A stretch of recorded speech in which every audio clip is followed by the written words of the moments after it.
Hello friends, welcome to Organic Era. Today we are going to discuss about cow dung. Cow dung is considered to be the best organic fertilizer. So we went to a local goshala and spoke to the people over there. They were kind enough to let us take as much as cow dung as we want. So we let the cows go in for lunch break and then we started collecting the cow dung.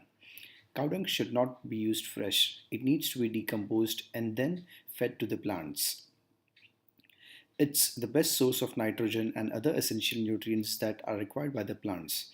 Also, cow dung manure helps in restoring the good bacteria in soil that help in plants' growth. You'll be able to see the difference in a couple of days. The leaves will be healthier, the roots will become stronger, and overall the health of the plant increases. We collected almost 50 kgs and will take it to our farm. There are several ways that the cow dung can be used. First is to decompose it and use it in the plants. Second is to feed it to the worms and use its castings called vermicompost. And third is to make Panchgavya out of it. We will discuss about all these methods in coming videos.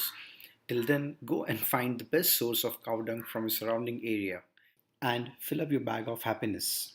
Thank you for watching. Peace.